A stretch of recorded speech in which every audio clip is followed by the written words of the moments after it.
Hola, soy el maestro Didier Delgado. Es un gusto encontrarnos en una nueva conferencia de nuestro programa Vivir con Sabiduría. Gracias por escucharnos a esta hora en el país donde usted se encuentra, a través de la radio, la web, la red social y mi canal de YouTube. Eh, Vamos a saludar porque siempre nos dicen, mire, saluda demasiado y se le corta el mensaje. Pues nosotros de todas maneras saludamos porque ¿para qué son los amigos si no para saludarlos? A las radios que nos transmiten un abrazo, muchas bendiciones. En México, mis queridos familias Rosas, ¿por qué te digo Rosas? Rodas, ahí está la familia reunida. Guatemala, la familia Jerez, en el departamento de Huachapán, El Salvador y en Santa Ana y en parte de la zona central, no, la zona central completamente, en Apaneca, Chalchuapa, La Libertad, Ataco, Candelaria de la Frontera, Tacuba, en Costa Rica, abracitos a la familia Solano, en Uruguay, Quiroga, Uruguayo, tu familia también, Ernesto, y a mi amigo que vive en Francia, el chileno Renzo. Y en Argentina, a Susana Gaby, que nos escucha también, estamos orando por usted, hermano. En Madrid, la familia Vivas, en Italia, Ana, aquí quiero pedirles, por favor, oremos por el continente europeo y por Norteamérica. México y Estados Unidos está una situación bastante crítica del virus y en opinión de un salubrista y epidemiólogo, mi amigo, también pastor bautista, eh, Carlos Monterrosa, me dicen nos van a tener que volver a encerrar aquí en El Salvador. Imagino yo pues que en todos los países va a haber alguna situación así, pero nosotros vamos a seguir predicando el Evangelio. En Israel a mi hermano Ronit Bordeaux, y en Australia a Lía. En El Salvador tenemos saludos para Simeón Salazar, Isbeli, Galicia, Gloria Rincán, la familia Rosas, los 70 Rosas, Janet Marroquín, Noemí Osorio, Remberto Cortés y vemos aquí a Morena Lima. Morena Lima que vive en El Salvador. ¿Cómo se llama el mensaje? ¿Cómo se llama el mensaje? Maestro Didier. Antes de decirle el nombre del mensaje, vámonos a Marcos capítulo 6 del 51 al 56. Marcos capítulo 6 del 53. ¿Quién dijo 51?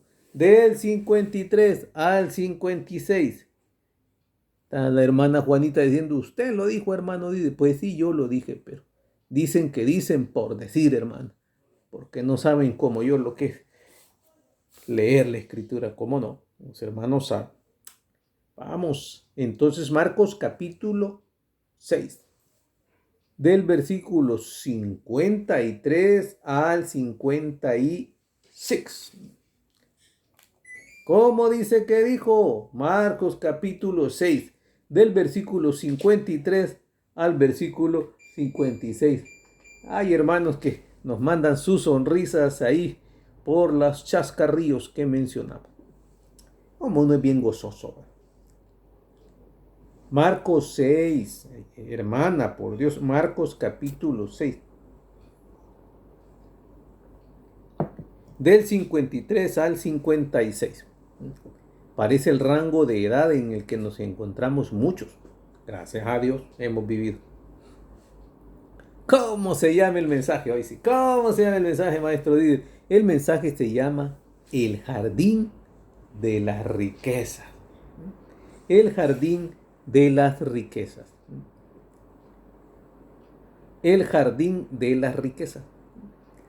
Marcos capítulo 6 del 53 al 56. Mientras usted lo busca, le comento, el libro de Marcos, Marcos no fue un apóstol de Jesús, pero sí se considera que fue discípulo, seguidor de Jesús. Algunos piensan que Marcos es el muchacho que él mismo narra en el Evangelio que estaba solo con una sábana el día que capturaron a Jesús. Los cuerpos de seguridad de los judíos, que de raro tiene, ¿ve? Volado es bíblico, eso es bíblico. Lo capturaron, ¿verdad? Y Juan Marcos, el que le agarran la colcha y el muchacho se va desnudo. En realidad, pues andaba, me imagino yo, en calzoneta, una calzoneta del Barcelona y una camiseta del Real Madrid. No, son mentiras. El tipo andaba en ropas menores y así salió corriendo. Luego lo encontramos, es sobrino de Bernabé en el libro de los Hechos. ¿Qué más le puedo decir? Empezaron con Bernabé y Pablo visitando en sus viajes misioneros, pero a Marcos le dio temor y se regresó. Posteriormente Bernabé le dice a Pablo: ¿qué dices? ¿Vamos a continuar predicando? ¿Cómo no vamos? Vamos, hagamos el otro viaje misionero. Y dijo Bernabé: llevemos a mi sobrino. Y Pablo no lo quiso llevar porque se había regresado. Se pelearon tanto que cada uno agarró su camino como pleito de novios, como pleito de hermanos. Cuando uno se pelea con el hermano en sangre, y aún ahí en las iglesias cuando se pelean, no se vuelven a hablar y cada uno agarra su ministerio o se sacan del ministerio. Entonces Bernabé se fue y le perdemos la pista de sus viajes misioneros, pero fíjese qué curioso. A Marcos lo encontramos después con el apóstol Pablo y posteriormente con el apóstol Pedro. El asunto es que Marcos escribe el Evangelio de San Marcos, que vamos a leer en este momento, lo escribe de lo que escucha de Pedro. Pedro le narra, cuando Pedro predica, narra el Evangelio y Marcos va tomando nota. Por eso este Evangelio es bastante pequeño y repite bastantes episodios, algunos con detalle, de la vida pública de Jesús. Porque el Evangelio de Marcos apenas tiene, déjenme contarle, 16 capítulos. 16 capítulos. Entonces Pedro, digamos que el Evangelio de Marcos, autor es Marcos, el escritor, pero es una especie de cronista que le toma la palabra a Pedro, y este Evangelio aparece, según la mayoría de opiniones, ahí por el año 60 después de Cristo, o sea, unos 25 años después de la muerte de Jesús, más o menos. Entonces, esos datos le puedo dar del libro de Marcos. ¿De dónde viene Jesús? Mire, Jesús viene de elegir a los 12 apóstoles, de que su mamá y sus hermanos lo buscan, porque creen que está loco, porque anda diciendo que es el Mesías. Todavía hoy hay un síndrome que se llama un delirio en psicología y en psiquiatría que se llama delirios mesiánicos, que se creen el Mesías de Israel o bien el Salvador del planeta, ¿no? Entonces así se le llama a ese síndrome. Viene la parábola del sembrador, la parábola de la semilla, vienen varias parábolas, pero también tenemos a Jesús calmando la tempestad. Va para Gadara y sana al endemoniado, regresa a la orilla y dice que sana a la hija de Jairo, y aquí hay un antecedente de una mujer que toca el manto de Jesús. De eso ya tenemos unas enseñanzas. Si se las perdió, búsquelas en el canal de YouTube Maestro Didier Delgado. Ahí está, Maestro Didier Delgado. Ahí están en el canal de YouTube las dos enseñanzas, la enseñanza de la hija de Jairo y la enseñanza de la mujer que toca el manto de Jesús. Jesús va a Nazaret y se admira que no pudo hacer muchos milagros. Manda a los apóstoles, pero esto ya es, manda a los apóstoles en una misión. Muere Juan el Bautista, alimenta a los 5,000, les da de comer, se van los apóstoles, que dice que van para Betsaida. Pero tan fuerte fue la tormenta que se desviaron de Betsaida y llegan a Genezaret. En esa tormenta es cuando Jesús camina sobre el agua, calma la tempestad y llegan a Genezaret. Porque aquí dice que iban para Betsaida en el versículo 45, mientras él despedía a la multitud, pero en el 53, que es ahora que ya lo tienen, levante la mano. Quiero ver. La hermana Risa le da, no levanta la mano. Levante la mano, hermano. Vaya. Renzo. Ah, no la querías levantar. Vaya. No, son bromas. Si yo que lo voy a ver desde aquí, estamos en la radio y en el canal de YouTube se está grabando también. ¿Cómo lo voy a ver? Ya sabe cómo predico. ¿Para qué me invitan a predicar si ya saben cómo predico? Bueno, en el versículo 53, venga para acá. Terminada la travesía, vinieron a tierra de Genezaret y arribaron a la orilla. Genezaret significa jardín de las riquezas.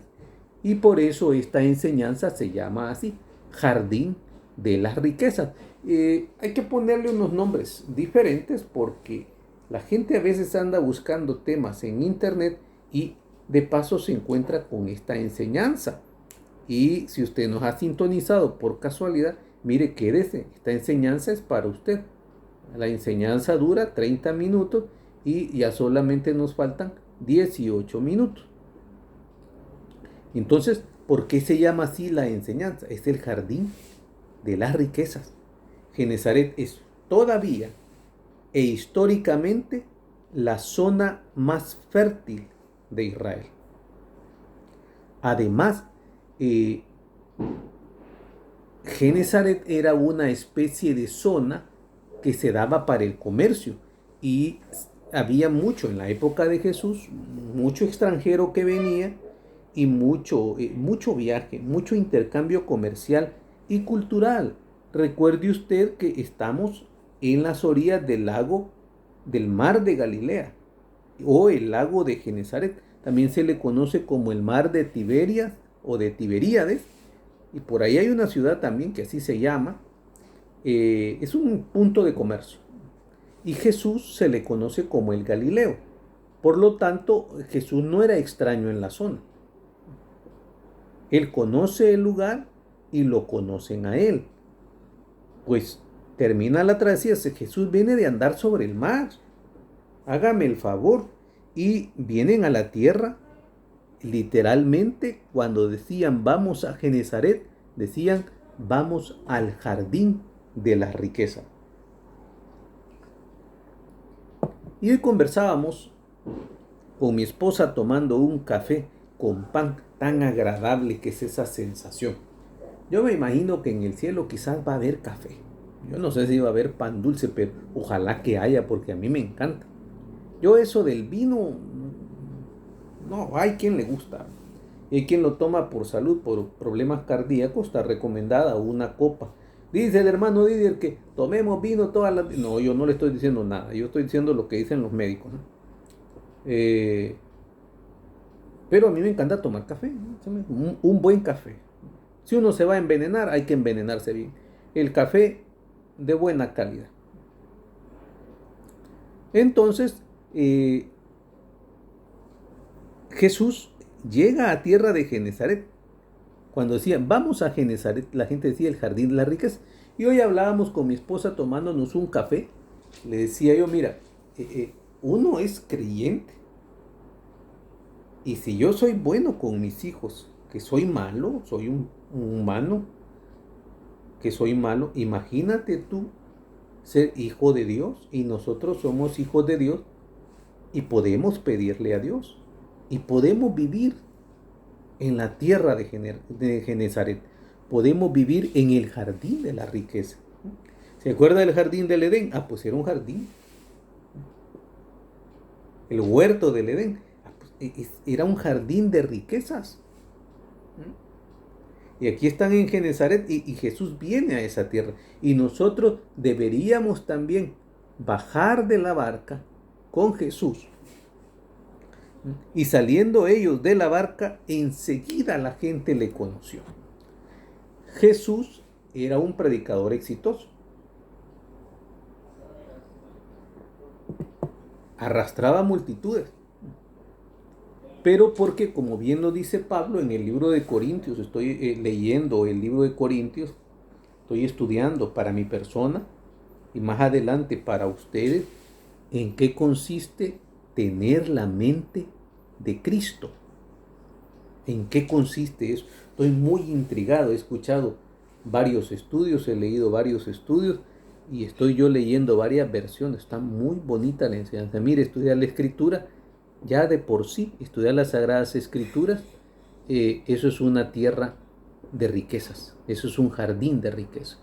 Y nosotros podemos visitar Genezaret, ya que somos hijos de Dios.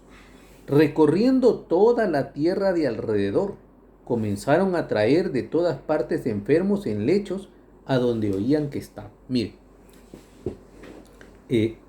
a Jesús lo reconocen porque él visitaba la zona, era de por ahí cerca. No es que él nació en Galilea, usted sabe que él nació en Belén o Betlehem, y pues los cristianos creemos que él es de la línea del rey David y por tanto es un de sangre real, tanto por el lado de María, que la filiación de María no es la que determina el hecho de que sea hijo de David, sino más bien por la filiación de José, aunque no era el papá físicamente, sí estaba reconocido jurídicamente como hijo de José, como quiera que sea, por ambas líneas. Le conocen a Jesús porque él vivió por ahí y comenzaron a traer de todas partes enfermos en camillas. Me imagino yo que la Cruz Roja iba, no había cruz todavía, pero la estrella de David roja, le llevaban ahí los comandos de salvamento, todas estas instituciones. Dios bendiga a estas personas que arriesgan su vida para que otros vivan. Dios los bendiga, los bomberos, trabajadores sociales. Es una cosa excepcional en tiempos difíciles. Pero esta gente tiene fe y empiezan a traer de todas partes enfermos en lecho. ¿Se acuerda de aquel cuyos 4 amigos le quitaron, le desentejaron, le quitaron el techo a la casa donde Jesús estaba predicando y le bajaron con una especie de polea ahí con sus manos, le van a aquel paralítico? Pues aquí viene la gente, ¿verdad? Quizás llamaban un Uber de carreta. Mire, por favor, ven, llévenos a este enfermito, y lo pone. ¿Dónde lo ponían? Esto es increíble, usted. Aquí no se trataba de pasar enfrente a la tarima del estadio. Aquí la gente salía a esperar a Jesús. En todas partes enfermos en lechos, a donde oían que Jesús estaba. Jesús va pasando, y en esta enseñanza quiero que comprendamos que también Jesús está pasando, porque la palabra de Dios es la que sana a la persona. La palabra de Dios es la que echa fuera demonios. La palabra de Dios es la que restaura la salud mental. No, en estos tiempos veía yo los resultados de la prueba Avanzo en El Salvador, y dicen los jóvenes que aspiran a ser bachilleres, que ya lo son ahora, dicen ellos que están con ansiedad y depresión, bastante delicado. Entonces la gente llegaba donde Jesús estaba. ¿Sabe por qué? Porque sabían que Él tenía el poder para sanar. Nosotros tenemos el Espíritu Santo, y el Espíritu Santo tiene el poder para sanar. El Espíritu Santo es Dios también. Así es que si en este momento usted siente un malestar, se siente enfermo, desvalido, qué sé yo, tantas dificultades que nosotros podemos tener, en realidad es una cantidad de cosas por las cuales uno puede sentirse incómodo. Espéreme un ratito que se me cayó el papel. Y por aquí estoy porque, no, hombre, si yo hago bosquejo también, aquí está mi bosquejito. ¿Ustedes creen que así nomás que Galán el hermano que solo habla? No, hay que estudiar. Todos tenemos necesidades y necesitamos el apoyo de la gente que nos lleve a los pies de Jesús. Benditos aquellos que evangelizan. Mire, lo llevan a donde oían que estaba. Hoy la gente no quiere visitar las iglesias, ni quiere escuchar predicación. ¿Sabe por qué? Porque tenemos un evangelio de improvisado, un evangelio desordenado. Practicamos un evangelio de mal testimonio. Muchas veces los mismos que reciben a los hermanos empiezan a coquetear con las hermanas, o hermanas empiezan a coquetear con hermanos. Lo peor de todo, casados. Eso no se hace, es pecado, se da mal testimonio. Si usted va a pecar, vaya a pecar afuera de la iglesia, pero no ande lanzando la atarraya ahí. Otros llegan a ver que se roban, que se descuidan. Hasta el papel higiénico se llevan de las iglesias. La gente se hinca a orar y cuando se levantan ya no están las carteras. No, por Dios. Tenemos un evangelio, no porque el evangelio lo sea, sino una religión evangélica que es ineficaz. Que la gente va y se llena su cerebro de palabra, pero su cuerpo no sufre la transformación, no vive la transformación de una sanidad física. Estos llegaban donde quiera que estaba Jesús. Y uno tiene que andar rogando a la gente para que vaya a la iglesia y escuche palabra de Dios. Están en una gran necesidad, pero la iglesia, como iglesia local, estamos perdiendo nosotros el impacto del poder del Espíritu Santo. Donde quiera que pasa Jesús, donde Él pasaba, derrochaba jardín de riquezas, de salud. En aquel jardín, en aquella tierra de Genezaret, había posibilidades laborales. Tantas necesidades que se tienen ahora con esta crisis mundial, con este colapso del sistema capitalista, hay necesidad de trabajo. Solo en El Salvador hay 47,000 maestros desempleados y se espera que sean más porque muchas instituciones privadas van a cerrar, lamentablemente. Probablemente estamos postrados por ataques de ansiedad, por ataques de depresión, por trastornos obsesivos compulsivos, que creemos que estamos enfermos y no lo estamos. Tal vez tenemos problemas de carácter, del manejo de la ira. Hey, Jesús va pasando por aquí. Y si el enfermo no tiene fe, no se preocupe. Usted que tiene fe, llévelo en la camilla. Cárguelo usted. Probablemente hay un problema de pleito y ahora que probablemente nos encierren nuevamente a pelear otra vez. Yo eso lo encuentro absurdo. Y encuentro absurdo estar peleando en la casa. Es cierto que las casas son pequeñas, pero mire, muy bien, hay que darse un respiro. No todos en la sala, no todos en el patio. Hay que dejar que la gente respire, hay que darle un tiempo a la persona. Otro día hablamos de consejos para los matrimonios. Le vamos a pedir a mi esposa que nos acompañe ese día, porque en ocasiones nosotros damos enseñanzas para ella. O probablemente hay hermanas que desean dar a luz un hijo y no se pueden embarazar. Hey, Jesús está pasando por aquí y dice que donde quiera que entraba. Jesús no tenía preferencias para predicar. En aldeas, en ciudades o en la zona rural, dice, ponían en las calles a los que estaban enfermos. Detengámonos un momento. Ponían en las calles a los que estaban enfermos. Mire, Jesús era un todoterreno para predicar. Hay predicadores que solo les gusta ir a las iglesias grandes a predicar porque ahí les dan ofrenda. No hay que hacer eso. Sí, pero yo tengo necesidad. Sí, trabaje, haga otra cosa. Yo a veces me quieren bendecir con una ofrenda y yo me negaba, pero el pastor de mi iglesia local, el doctor Amaya, me dijo, no, si la gente te puede y te quiere bendecir, recíbelo, pero tú no digas que tienes ofrenda para predicar. No, no, yo no. ¿Cuánto es su ofrenda por predicar? Eso no es ofrenda, eso es salario. Conocí un pastor, un líder que cobraba $200 por ir a dar una enseñanza. Dios mío, con $200. Y era muy exitoso, un buen predicador, pero yo en lo personal no creo que sea correcto, quizá porque tengo mi trabajo. Pero Jesús era un todoterreno. ¿Dónde lo invitaban? Ahí iba. En las calles y en las plazas, dice la escritura, que ponían a los enfermos.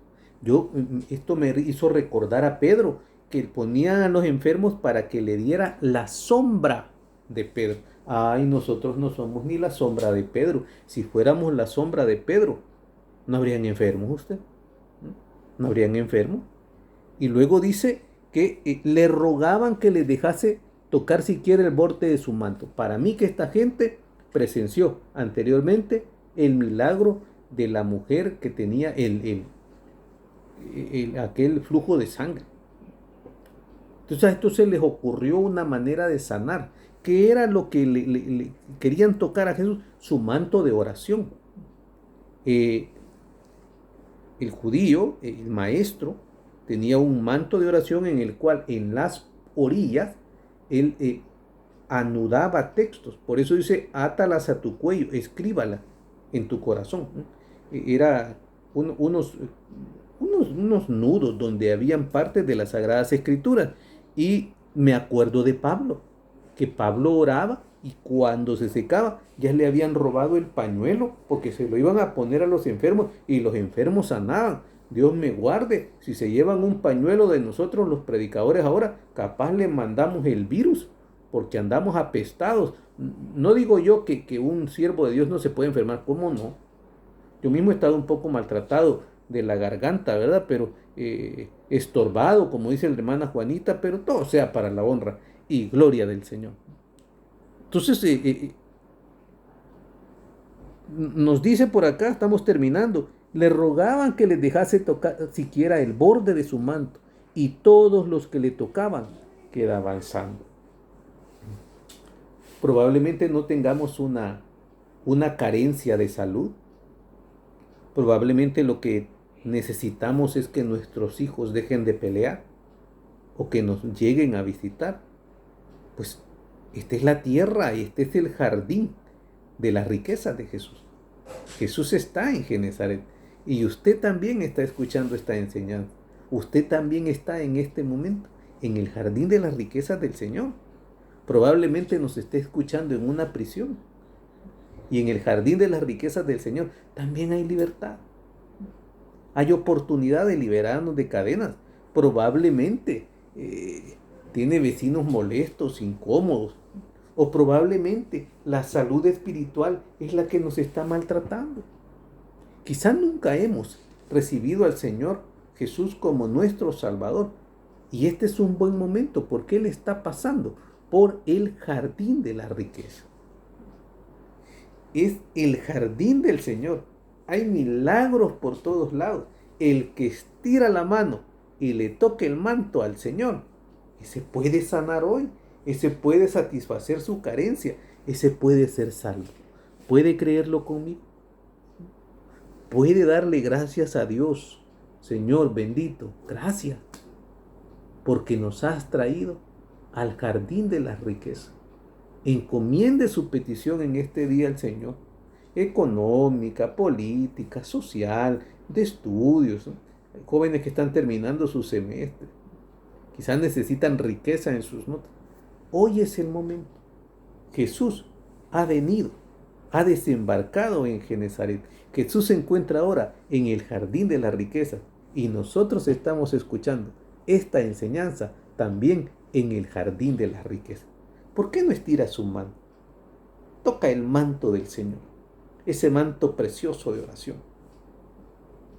Y le aseguro que el Señor le dará su milagro. Que el Señor le bendiga y nos escuchamos o nos miramos en próxima ocasión. Shalom.